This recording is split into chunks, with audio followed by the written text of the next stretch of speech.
Okay, so we are recording, guys. So thank you so much for joining, everyone. So yesterday we went over the demo of the two courses that I'm coming up with: the Cloud Performance Engineering in DevOps and Site Reliability Engineer. Right. So they are the two courses. So we have introduced, and on what context we went over that yesterday.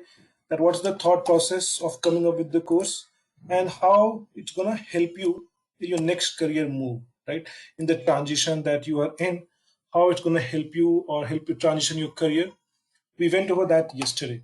Uh, I'll just go something in detail about the course today, and we'll start with the first topic. So the agenda for today's discussion is to make you aware of the course in detail. I'll go over the course content in detail, each and every topic, that how it's being planned, and then I'm going to start with the cloud. So okay, let me get started on that. So the thought process behind the course again was the same, right? As I talked about. So the idea is to talk about the cloud. We have taken AWS here as the example. So the idea is to take you to the architect level, because as a performance engineer, we are not the cloud engineer, right? We are not just the operations engineer. We would need to understand the architecture of any application that is being, either you have been asked to do performance testing or benchmark the performance testing or sizing or capacity planning, whatever the requirement is. You need to understand the architecture. The thought process of this here is to understand the architecture. That's what I intend to cover here, the architecture point of view, because for a performance engineer, test engineer, understanding the architecture is the key, and that's the first thing that you should be aware whenever you have been asked to work in any application. First thing that you should know is the architecture of the application, how it is deployed, what all different components are there, different technology behind it, right? And then you can trace the performance, the response time. You can break down to understand where it is. So architecture is the key. Without architecture, it is like you cannot troubleshoot anything. So on the cloud, when things are deployed in the cloud, they use cloud services, right? We have a lot of cloud services. I'm gonna so let me I'm gonna show you different cloud services that we have. A lot of cloud services we have, right? And things are get deployed. So it starts with the VPC, I would say. So many cloud services that we are going to cover in the course.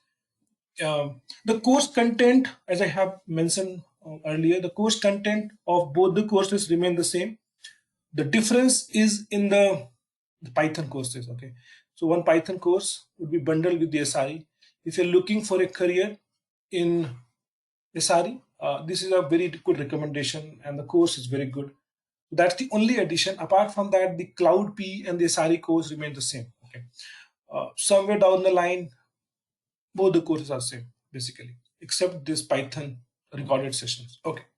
On that note, so let me talk about the cloud part.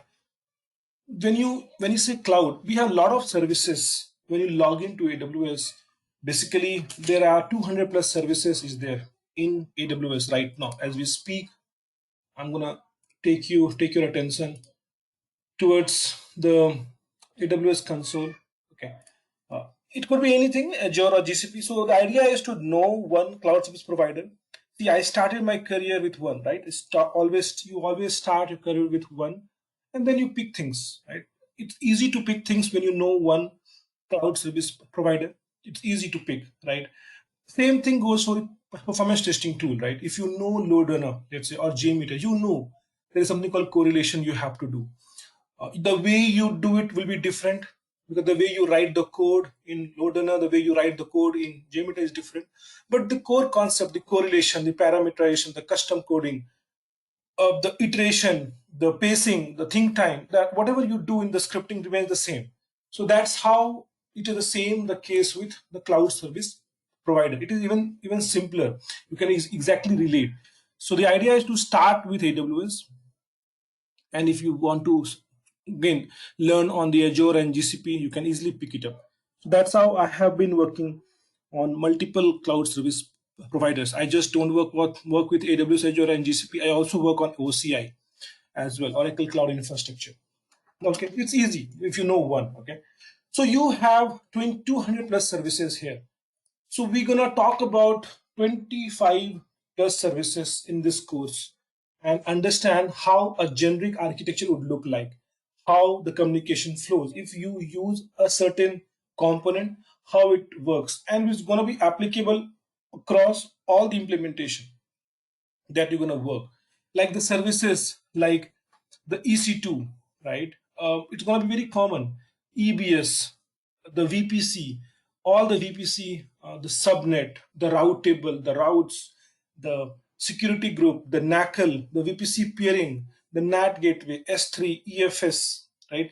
The RDS, load balancer, auto scaling group. I just named 15 of AWS services. So there's going to be common stuff. Route 53, flow logs, right? These are the CloudWatch, EKS. So they are very common things that you should be aware of, and you can trace like all the. I just forgot IAM, one of the important services. IAM, Cloud Formation. So we're going to talk about 25 plus services from the architecture point of view, not just to let you know, okay, this is what it is. No, to take you to a different level of thinking, right? That's what this course takes you to take you your thought process, the way you troubleshoot things to a different level. That's how this course is designed, and that's how I take up this particular course, because I understand my audience is having some troubleshooting experience on performance testing, something on the monitoring, troubleshooting a bit. I understand my audience, so this course is on that level. Okay, so on the cloud, so that would be the first thing that would be taken up as part of the course. Okay. Uh, Along with that, so when this is going on, right?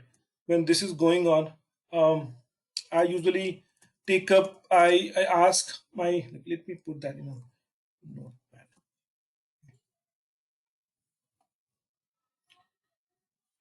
Okay. So I usually let me do one thing here. I'll pick up the course. Okay. I asked my team to give the Linux, because I understand the Linux is very important. So when this is going on, when I'm taking up, they are the live sessions. I'll be taking up live sessions. When this is going on, I'll ask my team to provide you the Linux recorded session. Okay, Linux, because very important. You should know how to navigate in Linux. Okay, it's my recorded sessions. I have made it the simplest and the most effective course here. The recorded session, 3 to 4 hours of recorded sessions here will be discussed. You will be all everything is hands-on. Okay, no theory. I have shown how a command works. So the shell scripting for performance monitoring, I have been talking about here. Free command, top command. How do you write, like in this particular recorded session, what I'll be going over is, let's say you are in such an environment, let's say you don't have any licensing APM tool, you don't have any monitoring tool, but you have been asked to take the logs, but you have the access to Linux server, and you are running a performance test, let's say for an hour or so, and you have been asked to collect the metrics like CPU, memory, disk, process memory, process CPU, this kind of, you have been asked to plot these CPU memory for every 5 seconds interval. Let's say you have been asked to capture that whenever you are doing a performance test, so that you can understand the host CPU or the process CPU. So I have also talked about the shell scripting, how to do that. How can you write something to a file? Keep using the top command, free command, mpstat command, df command. How can you write something to a file every 5 seconds through a script? I have talked about that. Shell scripting, apart from the basics, directory navigations using cd commands, or system information like uname, or installing package like apt command, hardware information like all the file permissions, chmod, networking commands, search, grep, uh, copy commands, all these. Apart from all these commands, the basics commands that you really require to know, I've talked about this. So along with when going over the AWS sessions, you will be asked to go over the recorded session here. so that whenever I'm executing a command, grep, find, you don't feel overwhelming. That's the idea, for you to understand the basics of Linux. So you will be asked to complete this along with the cloud course. Up after this, you can start your journey on Java. Okay, so Java P course would be also given when I'm completing the AWS course. So let me write it down somewhere so that it becomes easy for you to relate things. Okay, let me do one thing. So first, cloud, AWS, all the clouds from the architecture point of view, architecture, right? Then Linux sessions. This will be a recorded session, will be given. Okay, I don't want to waste time talking about 3 hours of simple stuff. I want you to, because most of us know that, right? I don't want people to feel that they are not learning something. So it would be better. Okay, on daily basis. Okay, so I have got a question here with from one of our Ankit here. So every day, right? So as we are recording right now, every day, just before the session, my team would be posting. You will be getting a YouTube link. Okay, as I shared yesterday, right? Remember, I showed you the playlist. I hope you guys noticed the playlist which I shared yesterday. There will be a separate playlist for, created.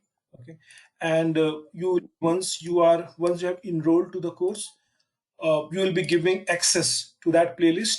Okay, let me show you once again how that playlist would look. Okay, let me show you the link. Roshan, I Yes. am referring to this Linux and Java PE course, the playlist that you're Okay, yes, you have been talking given. of. Yes, you will be given access. Yes. Okay. You, so as I showed you, right? So let me show you, right? So these are the playlist. Okay, you will be added. Your email address will be asked, right? And let's say if you have joined, let's say S.R.E course. Okay, let's say that. So S.R.E course, you will be given this playlist on daily basis. This playlist, the link will not change. The daily playlist, whenever I'm going over day 6, day 7 with the topics, right? Cell scripting or instance family, EBS, VPC, with the whatever we are covering on a daily basis, things will be shared to you on daily basis. If you look at these things are shared at a daily basis. Okay, day 13, day 14, right? So September 7. How long we can able to access this?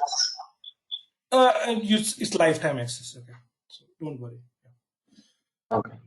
Yeah, so you'll be given access to these playlists. So this will be updated on the regular basis because we are the live sessions.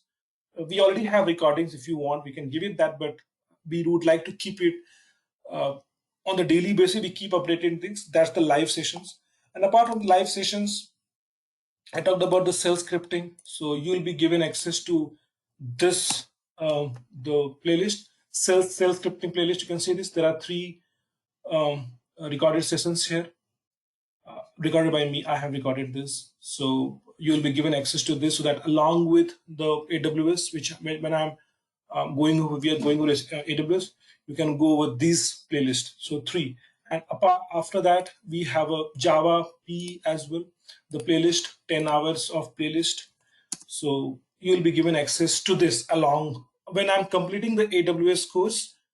You'll be given access to this so that you're not distracted. We don't want to give you everything at one time. We want to make it structured so that you follow, right? We want to just not dump everything. Then when things are getting dumped, right, you will not go over it. You will not understand the importance, right? So we have a structure. So it's all about Java performance. This is my recorded sessions. I have recorded it, one of the courses that I used to take, but now I'm not getting much time to take these live sessions. It will be too big, the course. It's already 2 months old. If I include all the live sessions, it'll be 4 months. Too much, right? So they are my recorded sessions. JVM architectures, what is performance engineering, GC algorithm, all GC algorithm, serial, parallel, uh, CMS, G1, right? heap dump analysis, your GC log analysis, thread dump analysis. So I have been talking about all of this in the Java PE course. So this will be recorded session. Will be sharing when about to complete, when on, I would say, on AWS completion, I'll be sharing the Java.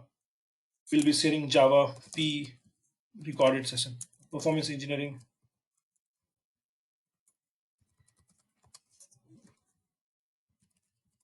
recorded session. Okay, this will be recorded, as I told you. So that we start focus on the other aspects. We start focus on the microservices. Okay, so we'll be talking about microservices here. We'll talk about Docker. We'll talk about Docker. We'll talk about Kubernetes. We go over this path, right? And meanwhile, you're expected to go over this. Along with this, we would be also sharing the Java programming. Okay. Java programming. Again, this will be recorded again. So look at this. So Java programming is this. We'll be sharing this as well. I'm showing you right in front all these things. Exactly the same thing would be shared with you. Look at this, the full playlist of Java programming.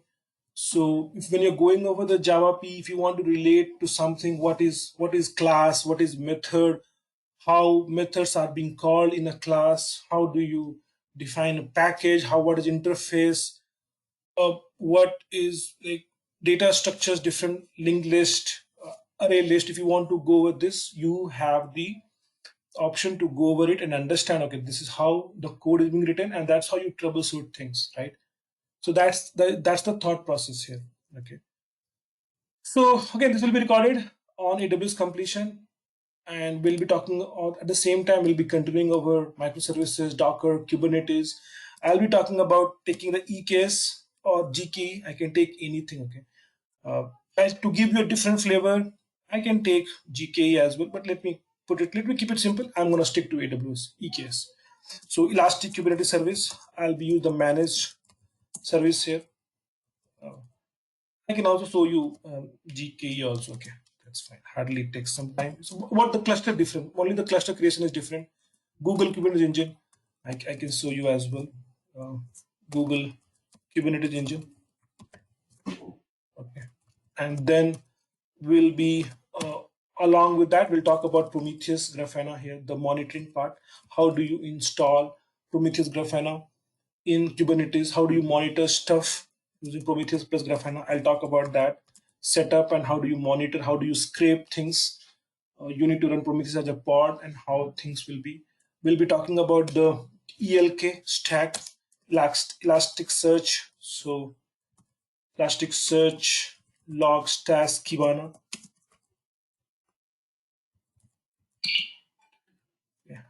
Kibana will be the monitoring. For the visualization, we use the Kibana. That's the ELK stack, we call it. So I'll be talking about these things on the monitoring, obviously. And when I'm talking about the AWS, I'll be talking about CloudWatch. So that is like by default when I'm talking about this. This is covered as part of AWS. Okay. Uh, on the monitoring, I'm also covering the Linux part, which is the part of the the recorded sessions. So Linux performance monitoring, you can say, that is being covered. Performance monitoring, I would say, we are covering as part of the recording of the Linux sessions, Linux recording, right? So this all things we are covering on the monitoring part. And obviously, when I talk about the EKS, I will demonstrate you how do you monitor using container insights. Again, it is on the CloudWatch. But again, in the CloudWatch, there are a lot of multiple things is there. Okay, so CloudWatch is, by the way, if you do not know what is CloudWatch, it is the out-of-the-box monitoring solution in AWS. Okay, so if you look at the CloudWatch, if I show you the service, so in the CloudWatch we have log, the container insights, log insights. We have so many modules inside the CloudWatch itself. So I'll be talking about the container insights. Okay, the container insights. So container insights helps you monitor the Kubernetes monitoring. So I'll talk about this container insights, okay, as part of Kubernetes monitoring as well. So on the monitoring part, I'll be talking about container insights as well. So a lot of it's full. It's a very detailed course. Okay, it's a very detailed course, very effective course up to the market. That's what I have designed this course, keeping the transition phase you are in, so that you don't struggle many places learning these things. You get things in one place, and then you can just it will boost your career many folds. Okay, you can't even imagine the way I have been transformed career of many people. I have been getting messages, a lot of messages, personal messages. So the way this course has designed help many people in getting career switches, go going to the next level is immense. That gives me immense pleasure. Okay, so apart from this, right? So after that, when I'm done with the ELK and the Kubernetes part and the monitoring aspect, I'll be talking about the Jenkins, how uh, the DevOps fit into how performance engineering fits into DevOps. That's very important. How performance engineering fits into DevOps, different roles and responsibility to how performance engineering fits in DevOps. So we'll talk about the responsibility of a performance engineer in the complete DevOps lifecycle, how you can contribute, and then we'll talk about the continuous performance testing, continuous performance testing in DevOps using Jenkins. We'll create a CI/CD pipeline and we'll integrate Jmeter with Jenkins, and so that things can get automated. Your performance job can be run using some Jenkins file. Using Jenkins, you can trigger your performance script so that once your script passes, the code can be deployed to production. So how you can help talk or work with the DevOps engineer to write your performance script as part of CI/CD pipeline. We'll talk about that. Apart from that, I'll be taking up S.R.E. So this particular topic, whatever I have, I'm going to mention now. Earlier, this was not part of the Cloud PE course, but I have made it optional for you guys as a complimentary for the Cloud PE course. Earlier, S.R.E. topics I used to only keep for the S.R.E. folks. Okay, but yeah, I have been doing it so from my side. So let's have everyone join. What's the thing? Keeping it two separate topics. If people are interested in automation, right?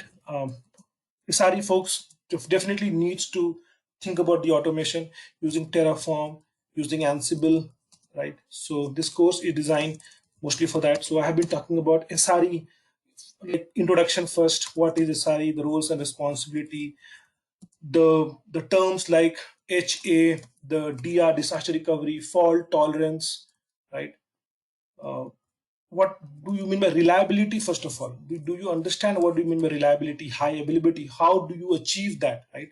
So that's very important. So if you look at the course syllabus, let me just take you to. So that's what I'm talking about, right?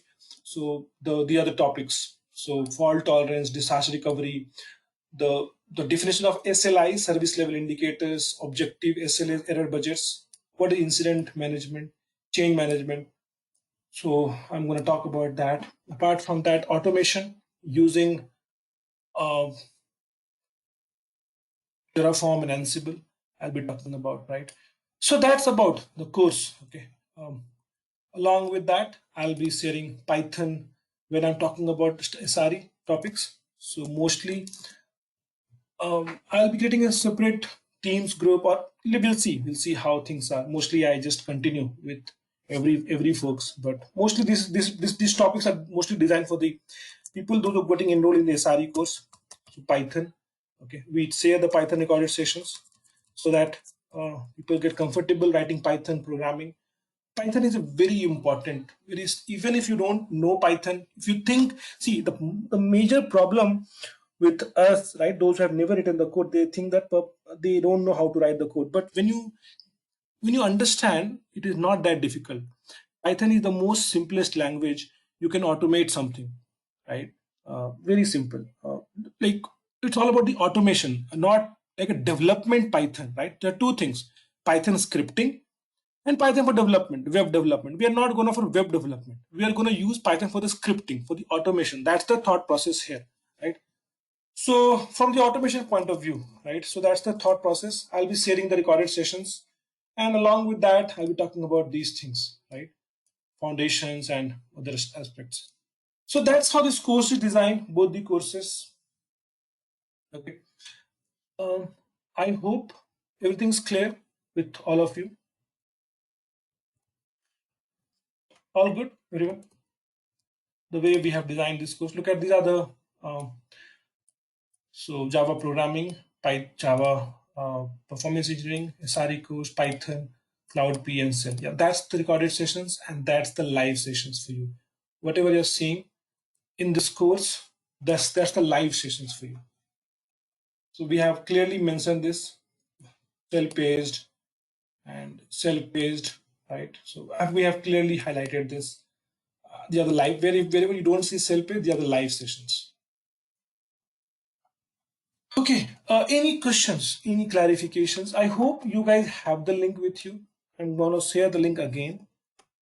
Let me share this link again so that you guys can go over this, take your time, attend, go over the demos, okay? Go over the demos, go over the reviews on this link. Look at it, I have posted few demos. There are the other reviews, my actual screenshots of people, those who have given the feedback. And the other demos which I'm gonna start today. The pre-recorded demo. Look at these demos here. You're gonna find a lot of videos as well. So both for the S.R.E and both, you can go over these demos, go over the course content, take a yes, Spirate. Go ahead with your question. Yeah. Your name is Spirate. I'm not able to. Can anyone hear Spirate? I'm not. I'm not able to hear. No, no one can hear you, Spirate. Can anyone else can speak? Just unmute yourself and just say hello. Hello. Yeah, yeah. So yeah, there's some problem, Hassan. So Hassan, can you speak, Hassan? You are not audible, Hassan. Okay. Anyone else has any question on this? Any question? Feel free to ask. That this is the right time. Next 5 minutes will be your time. I'll take up the question. I'll start with the first our course called Cloud Basics.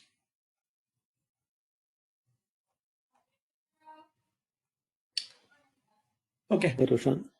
If you have a question, what do you want to learn this? What will I learn by the end of this course? Hi, Roshan. Yeah, go ahead.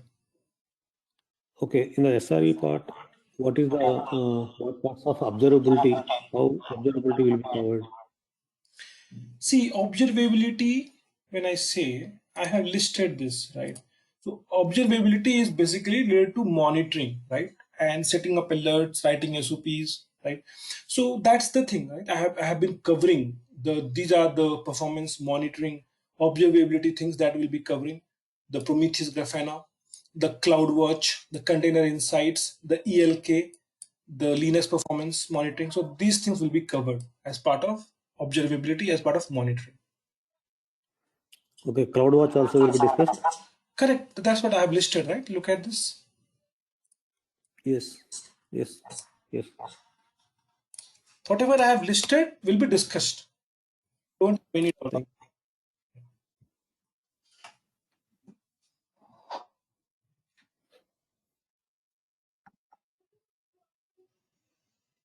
So what is the duration of this course? Like how many how many training sessions? Right. See, so the idea, that's the thought process behind the segregation, right? The recorded sessions, coming up with the recorded session. We are giving this 6 month. If you go over the full-fledged, if you ask me, if I have to include this recorded session, it will take me 6 months to complete all of those things. But along with the recorded session of the live session, if I talk about the live session that we have covered, it's going to be 40 hours. So 40 hours, so 1.5 Okay. hours on daily basis. So you Mm-hmm. can consider like that. On the weekend, we're going to meet 2 days, so 4 hours per week.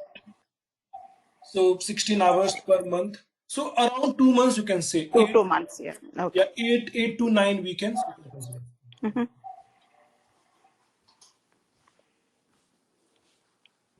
And also, I mean, in S.R.E, you will be uh, giving Python, right? That is the additional Correct, correct. That's right. training that That's you will have for right. S.R.E. Earlier, Okay. earlier I used to just keep this for everyone. Mm-hmm. It is for the SRE folks, those who getting enrolled.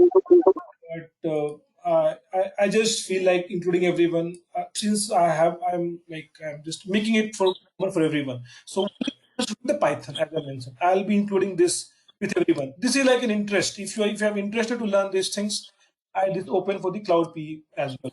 The people who Okay. Okay. So do we need to pay additional cost like for S.R.E? Like, I mean, okay, you can talk about the cost point of view. You can talk to Mr. Kumar, but look at this. okay. So it's been listed here. Okay, so not much difference. This is for No, yeah, that's what, like, I mean, I joined the other one, so I was just, I mean, I'm also interested in Python. I didn't know the difference, so right. I joined the The other only one. difference is So I if you will look pay. at the difference, only Yeah, two. The difference is only 2K, not much, yeah. and that is only for the Python and for these things basically. But I'm going to include these things for all. Extra one Okay, is the Python. okay. So, uh, uh, Roshan, can you hear me now? I can hear you, Hassan. Yeah, go ahead. Yeah, this is Hassan. So that's the same question I want to ask because from what I see here, we have like two courses, cloud performance engineering and S.R.E, right? That's right. That's right. Okay, so if you join the S.R.C, you're gonna get both Everything. courses, right? S.R.E means everything. Okay. Join the site Um, engineer course, so you're gonna get so everything. Okay, so we can join this session for S.R.E, right? Yes, yes. Because I don't know if you have another session that you do for S.R.E also. No, no. You see, if you're getting enrolled to S.R.E, you're not gonna miss even a single thing.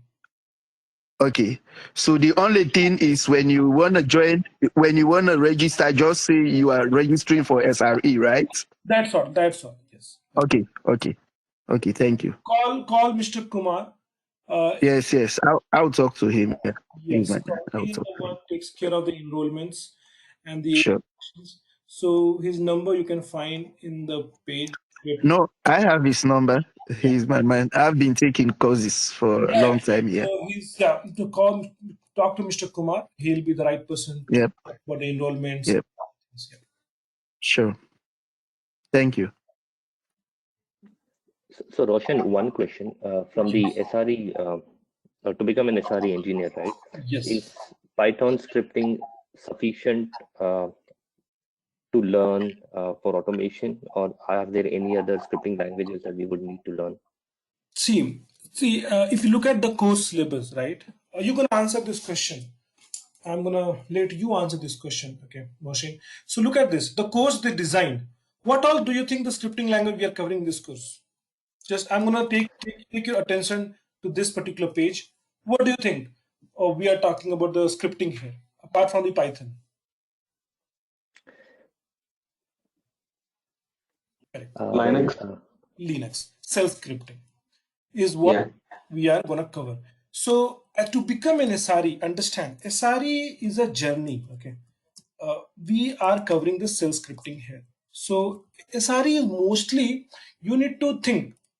I hope your background is from PE, correct? Performance test engineer, yeah, working yes. with monitoring. Okay, so yeah, I can talk to you in that specific language.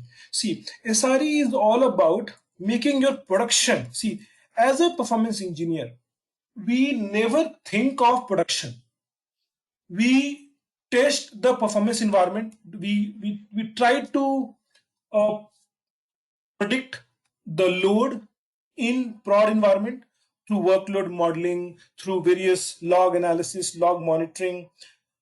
We have different ways of finding what is going to be the load in production, and we try to replicate that load behavior in perf environment using performance testing tools, using monitoring tools, using troubleshooting analysis, and so on and so forth. But the end, what for any customer, what is the most important stuff? Do you think the performance testing is the most important stuff? The customer is bothered, he is the most concerned about what? Production stability. Do you guys agree with me on this? Everyone? Yes. Yes. Everyone. Production reliability is what every customer wants to achieve that. No one wants to face issues in production, and that's why you do all sorts of testing. You do performance testing, you do automation testing, you do security testing. You do all the validations so that when you deploy the code to production, you don't get issues.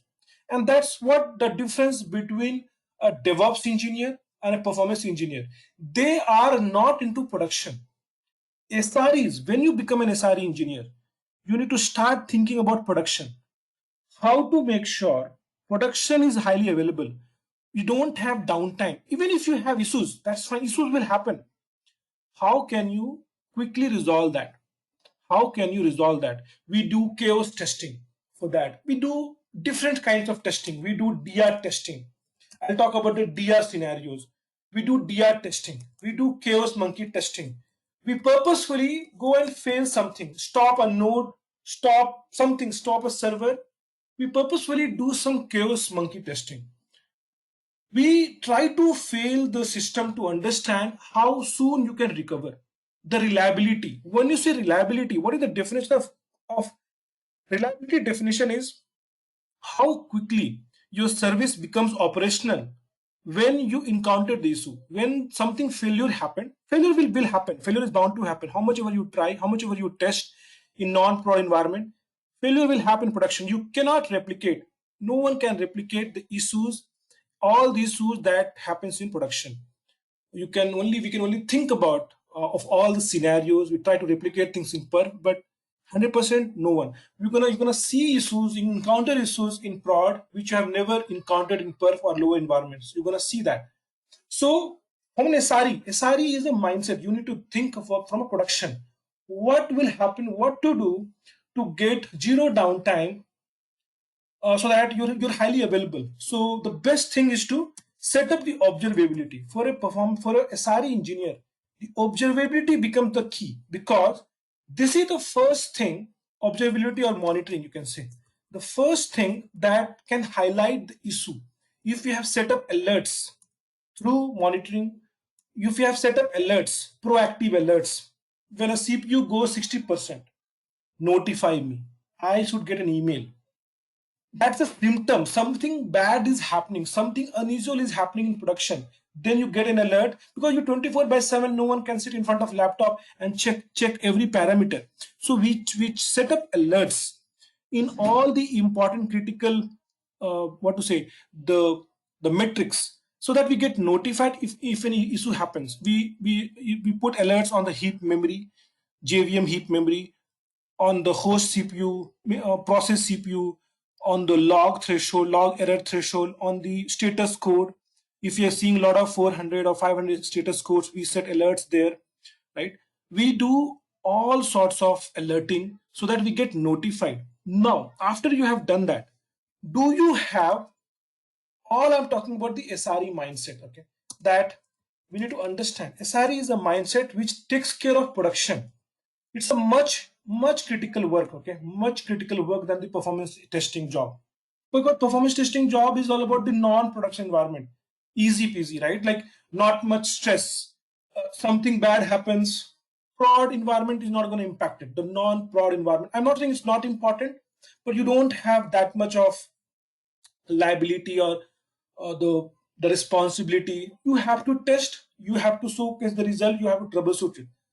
In prod, when you sit in front of laptop, when you just think from a performance point of view, production reliability, high availability point of view, you are always alert, because you don't want to have issues in production, because if issues happens, you have to resolve that.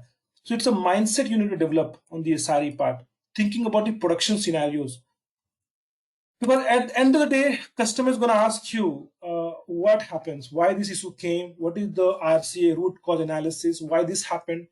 Then you can take this to developer, or then you can take this to performance engineer, what you have tested, what you have developed.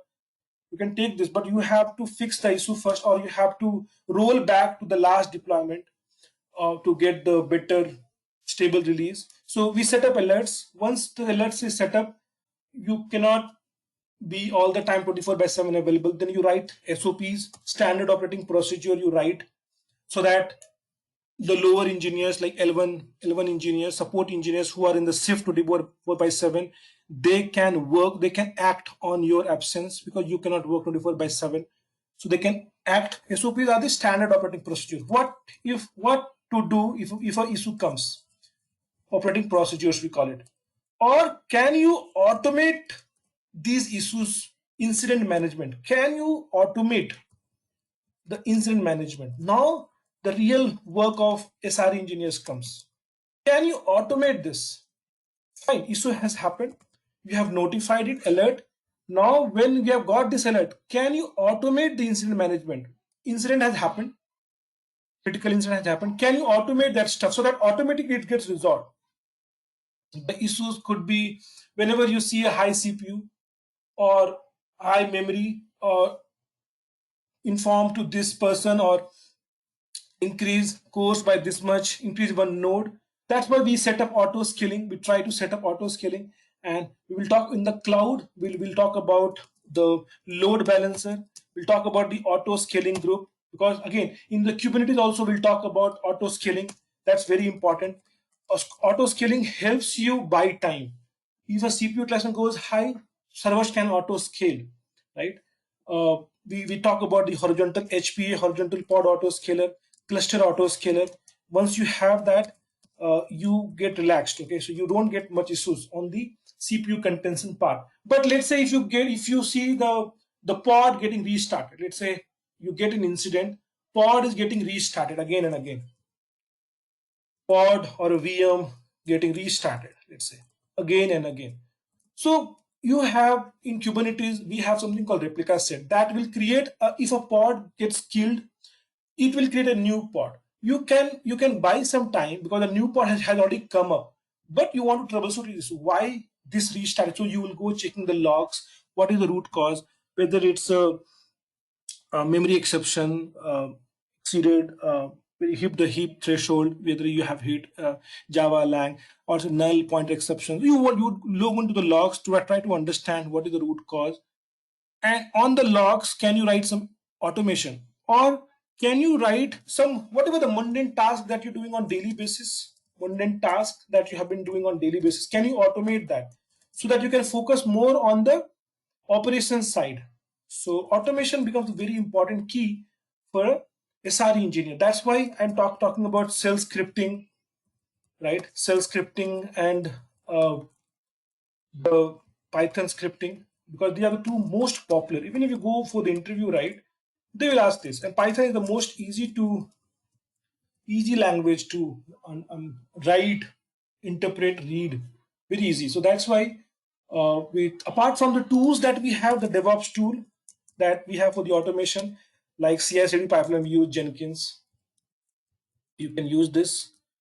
You can use Terraform to automate the complete infrastructure. In production, we have thousands of servers, like we have hundreds of servers. We have so many softwares configured. Do you think people are doing it manually? Do you think so? No, we are not doing it manually. We use Terraform. We use infrastructure as code tool to provision, to configure those many servers in prod environment. And I'm not sure if you're doing in the perf environment. You may be doing it, some of you, using Terraform and Ansible, right? And the Kubernetes is going to be the standard all across. It's already the standard. The where I work, it's all about Kubernetes. We don't deploy anything directly on a VM. It's all about Kubernetes setup. Kubernetes is going to be the standard going forward all across. Everyone has to learn Kubernetes. So that's what the S.R.E, right? The thought process behind you have to write the automation mundane task and use these tools to automate stuff. Right? I hope I was able to answer your question, Mosi. Yes, thank you so much. Sure. Okay. Any last questions, guys?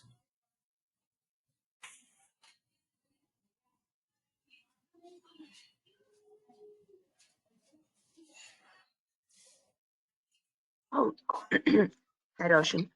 How relevant is this course for a person without performance engineer experience? So, what is your aspiration? I would ask first. I mean, I took a course on performance engineering, but I haven't worked as a performance engineer. So, what is your background? A functional tester? Okay.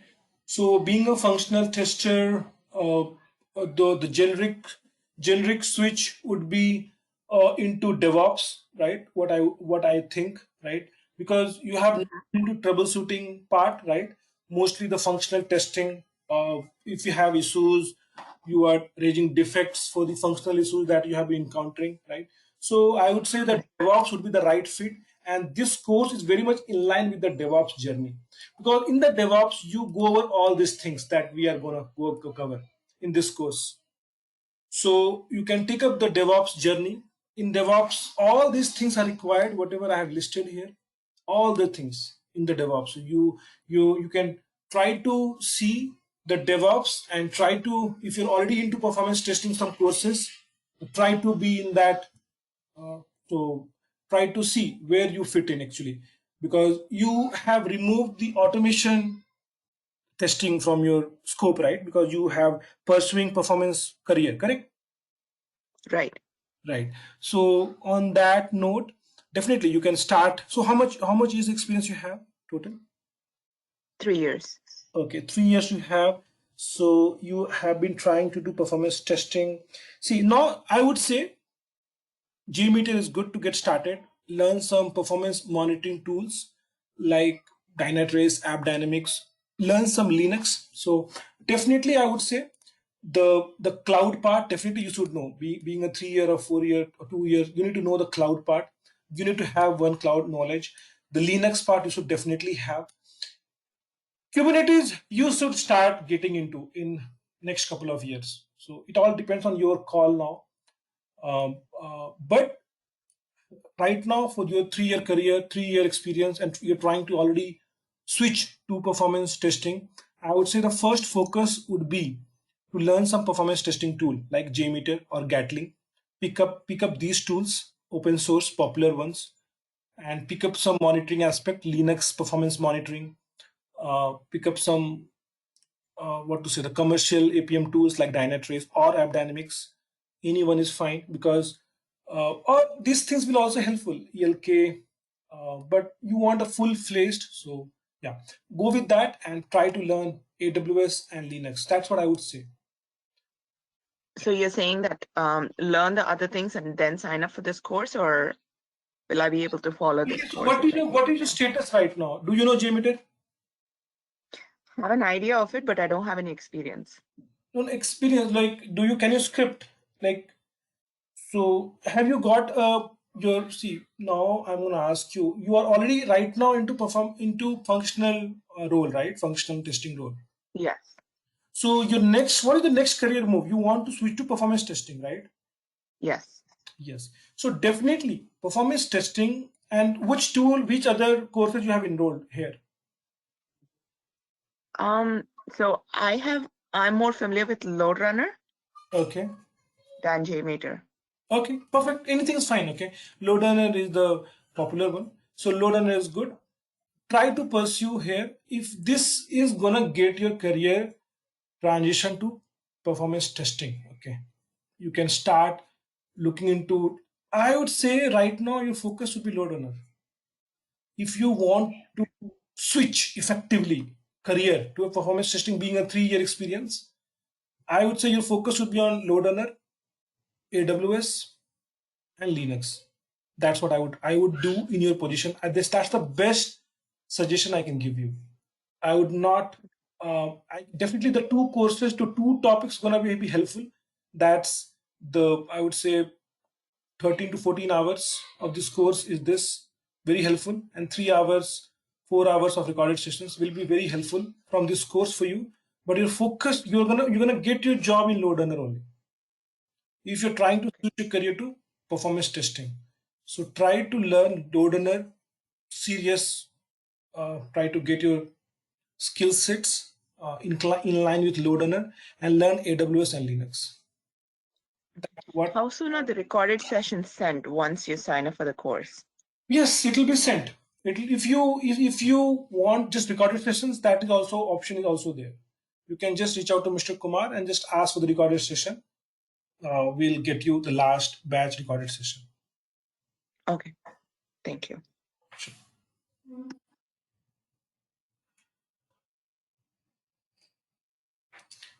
Okay.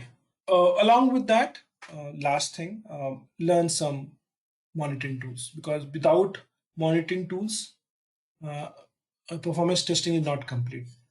Any one tool would do. Linux, that's why I'm talking about Linux here. So Linux basics commands, and learn any one. I would say pick up Dynatrace or AppDynamics. Any one is fine, so that you understand how commercial tools work like. Okay, so learn any one of this. Yeah, that's all. That should be good for your career. But you're gonna get your job in the loader only. Okay. These things are additional. Yeah.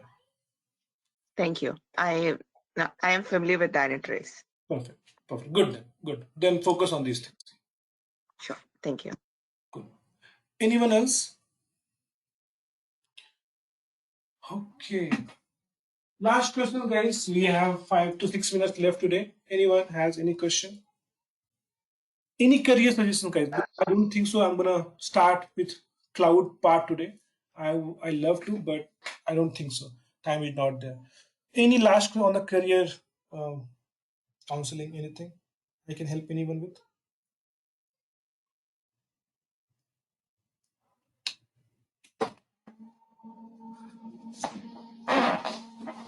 Okay, good. I have 6 minutes, guys. Let me start my topic. Then no one is asking the question. I think we are all good here. So the first topic that we have in the course is cloud. Okay. So, okay, I'm going to ask you this question. When you hear this word cloud, AWS, Azure, GCP, what is cloud? To answer that, you need to also tell me what is on-premise. How on-premise is different than cloud. What is cloud? If you want to answer me cloud, you have to first tell me what is on-premise and what is the difference. Basic question I always ask in the interview. First thing, to get the understanding. Anyone who feels that they know, please unmute and speak. Anyone? In fact, If you are managing the servers, that's called on-premises. managing Your own servers, like you are in building all the servers. own servers. It's called on-premises. Okay. Servers are like organizing by some others. It's called cloud. What you do then? Pardon? What you do? So they are managed by someone like AWS. What do you do here? Yeah. What you do as you? Well, it depends. If you are doing infrastructure or PaaS or SaaS, so it depends on what you're doing. If your company is doing platform as a solution, then you're just doing the OS and above. If you're doing SaaS, it just in Azure world, it would be like managing just the functions or certain services within Azure. And if you're doing IaaS, then they're managing even the hardware for you.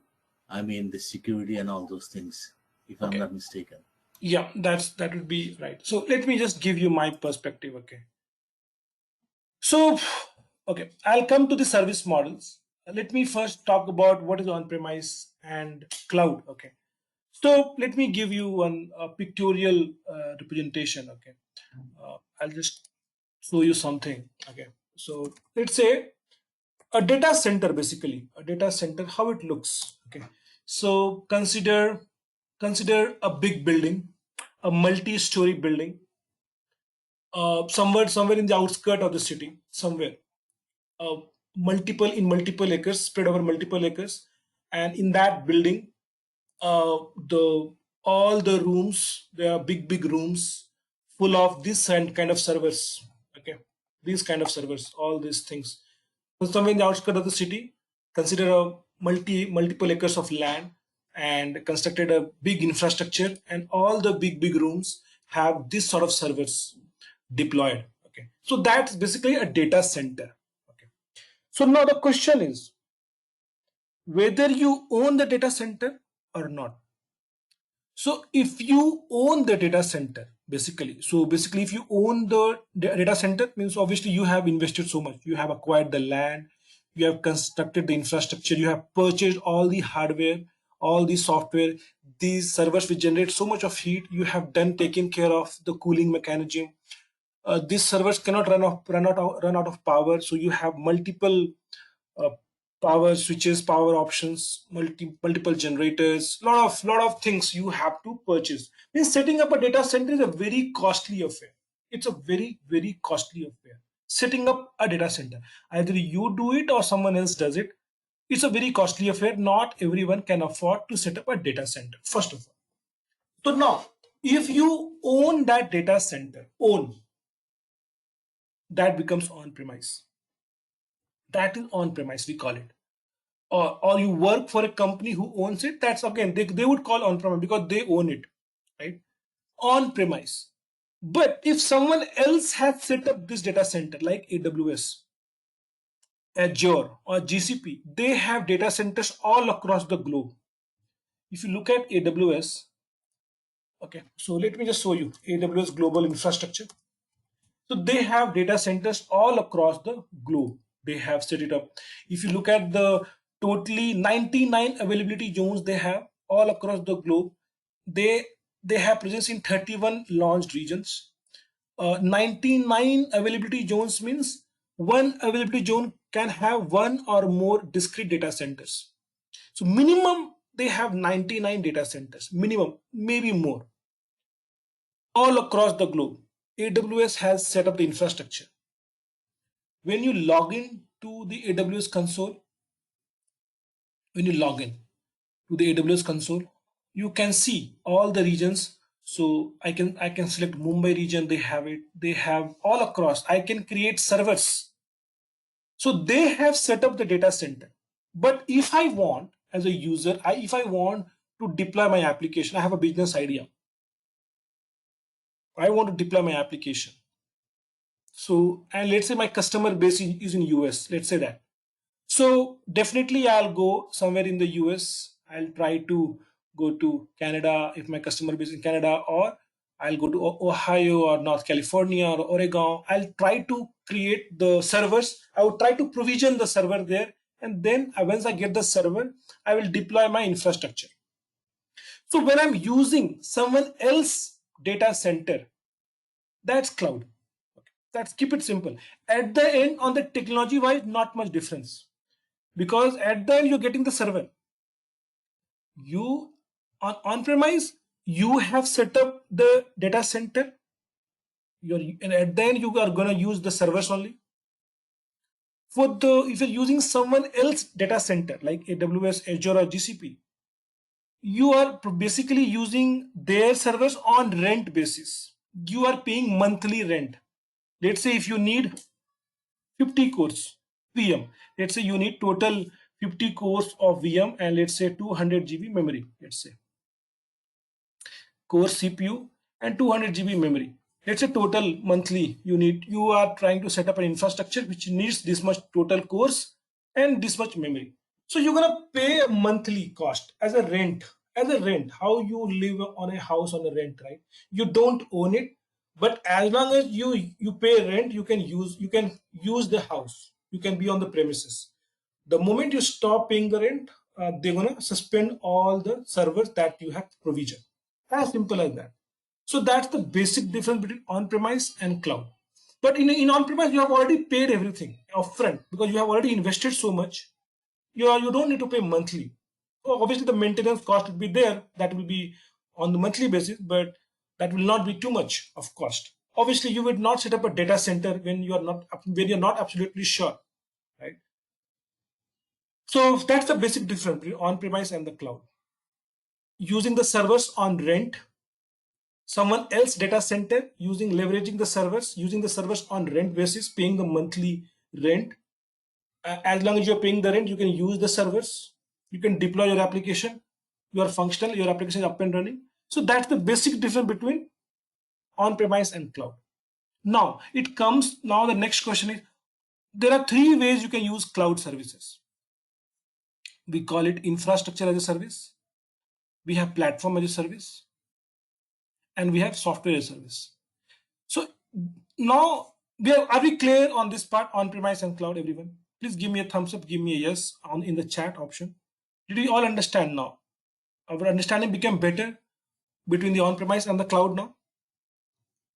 No confusion, right? Good. I'm getting 2 yeses. How about others? Good. Now, when it comes to cloud, you have three options: infrastructure service, platform as a service, software service. What is software service? In the software as a service, you don't know where the servers are deployed, what language the software has been developed. You don't care about anything.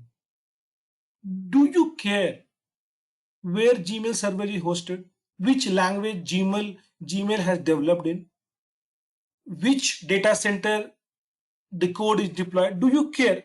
Do we care as a user? Do we care? Do we even bother to care? Gmail, No. Google Slides, Google Spreadsheet, right? Facebook, right? We don't care. We just use software as a service. They are in the cloud, someone else data center.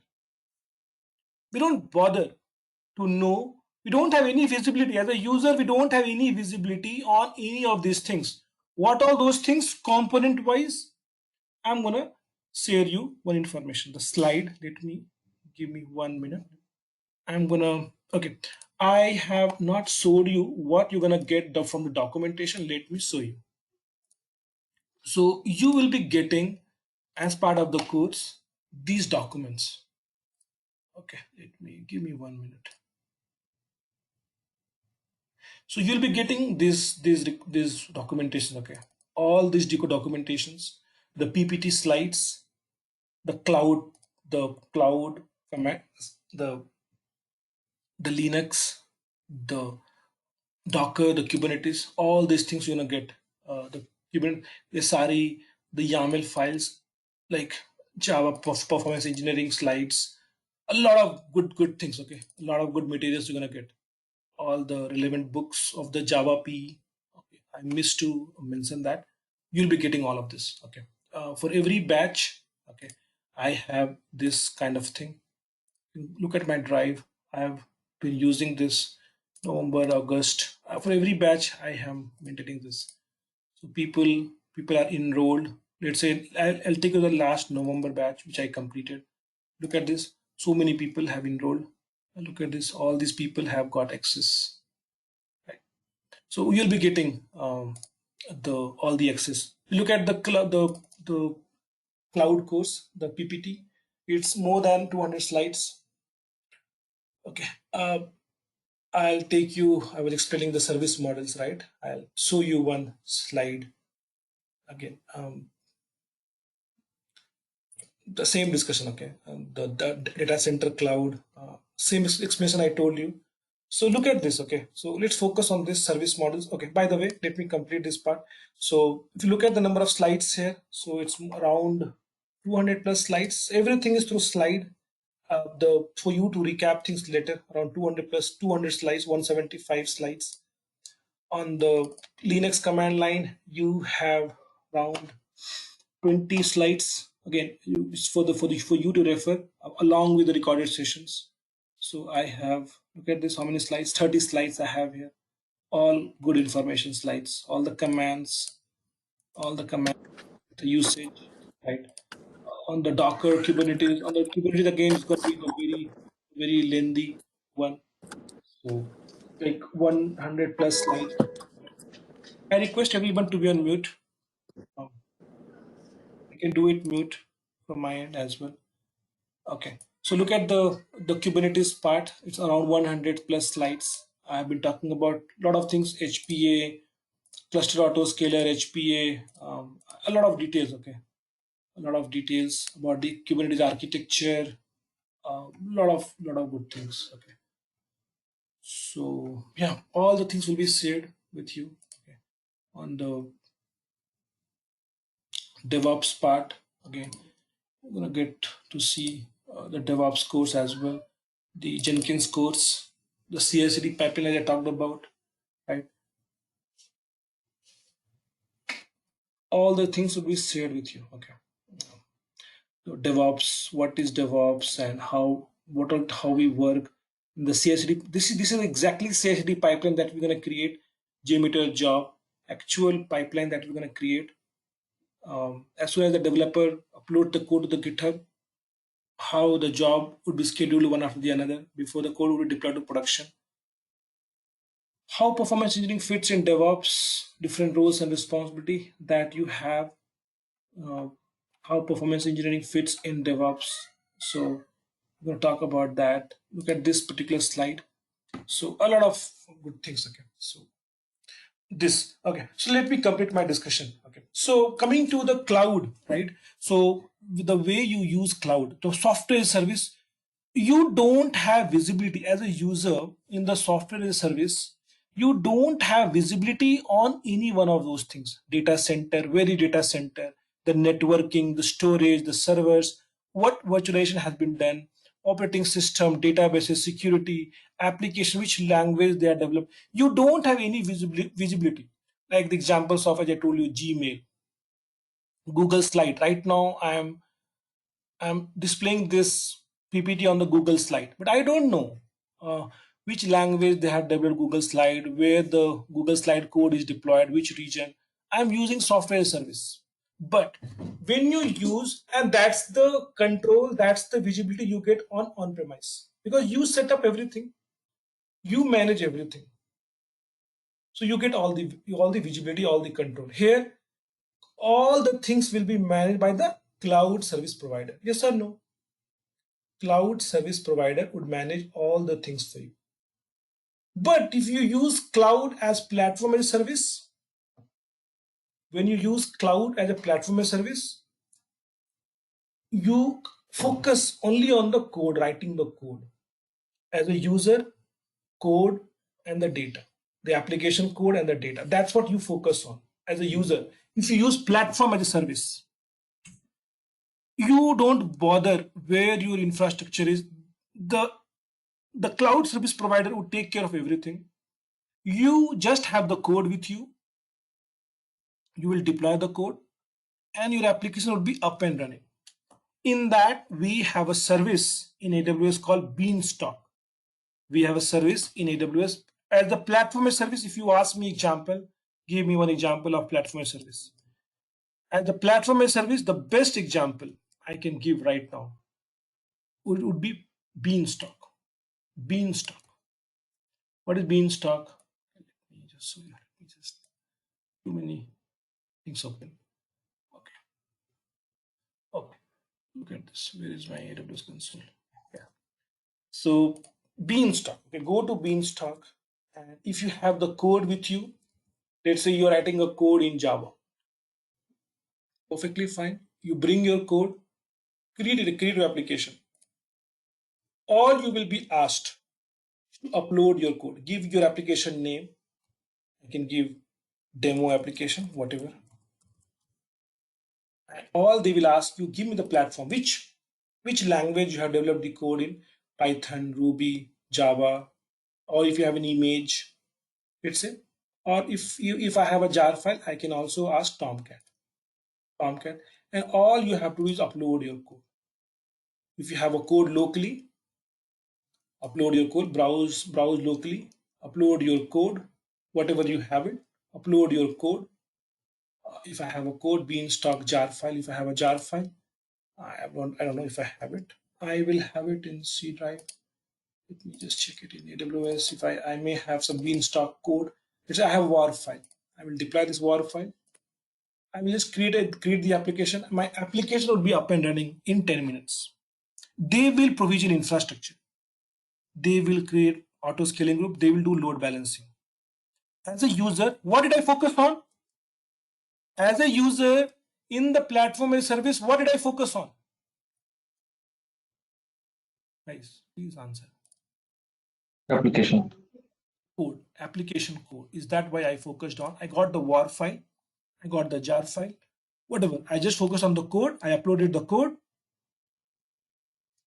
That's all. But when you use cloud as the infrastructure as code, you get the maximum control. You get the control over the operating system. You can select on the server which operating system you want. Linux, in Linux, Ubuntu, Red Hat, what version you want. You can control that. Database, you can control which database you want to install on the server. Security, whatever security you want, you can configure. They give a lot of security services. Security group is there, NACL is there. We have web application firewall. They have a lot of services. You can control your security, and then on top of that, you can deploy your application. So on the infrastructure as a service, you get the maximum control. The virtualization, all these things will be done by the cloud service provider. The best example would be EC2. When you create EC2 instance, the server, you can select your operating system. Once you have created the EC2 instance, you can basically install, deploy whatever you want, whatever you need to deploy. So EC2, if I go to EC2 service, I can provision servers. I can select operating system of my own choice, right? I can launch instance. I can select my own AMI. First thing is selecting the AMI, the operating system, Ubuntu, what I want, Red Hat. I can select. So I get the maximum control on the infrastructure as a service. So two things we went over today, guys. What is cloud? How different is from on-premise? If we have understood this, good. And in the cloud, different service models that we have. We have gone over these two things. In brief, I'll go in detail in the next session. SaaS, platform service, and the soft infrastructure service. In the time that we have today, we could go over these two things. Makes sense, everyone? Everyone, it makes sense? Yes, Roshan. SV, you don't do performance engineering in SaaS. You raise a ticket because you don't own anything. You have an SLA defined with the customer. If you customer is going to charge for that, you have an SLA defined. You can report the issue to the customer. They will fix it. That's the level of agreement you have when you use SaaS and when you pay. When you use, let's say, Workday, you use Workday or Salesforce, you're gonna pay them, right? Monthly cost. If you have a slowness, they're gonna fix the issue. And if you're breaching the SLA, they're gonna pay penalty also. That's how software service works. Make sense? Okay. So that's all, guys, from my side for today. I hope you got a better understanding of the course and you can take a good judgment what to do with the course. Want to continue, want to pursue something else, you can take a better judgment now. Okay, we'll meet next weekend, guys. So we'll have a private group. I'll be sharing, get enrolled in this 5 days, and we'll be meeting with a private group and we'll continue our discussions. That's all, guys, from my end.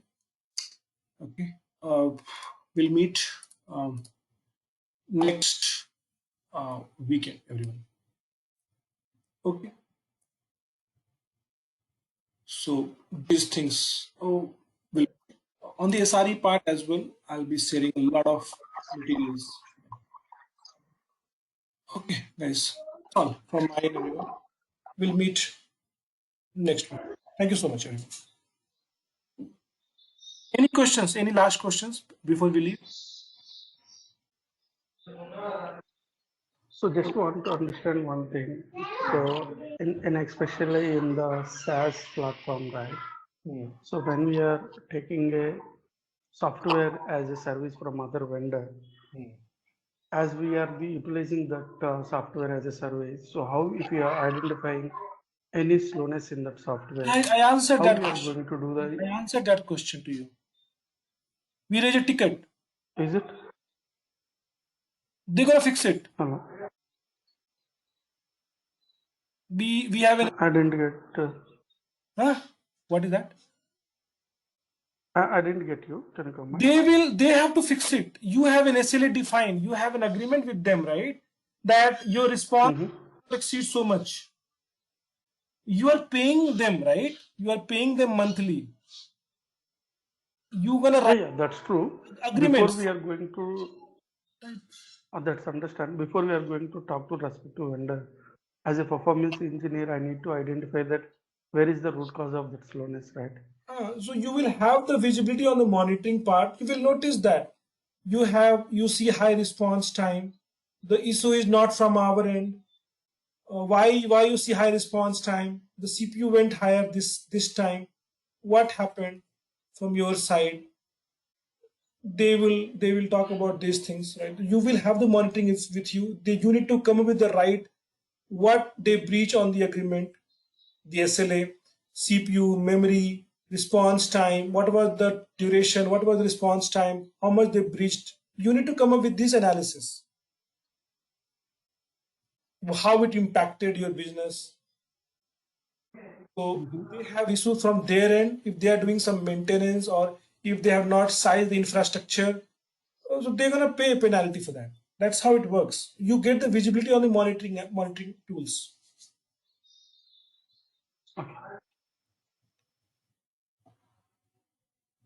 Because the interest you cannot do on anything on the server, right? They own it. They have to look into that. You can only complain. You can only see what you can only inform them what you have noticed, and they have to take care. You have to pass them all the information, and you have to make them understand about the agreement that you have signed. And if the issue is with their end, they will take care or they will pay penalty. They have all the things will be in the agreement. Okay, makes sense. Thank you. Yeah. Okay. That's all, guys, from my side. Thank you so much. We'll meet next week.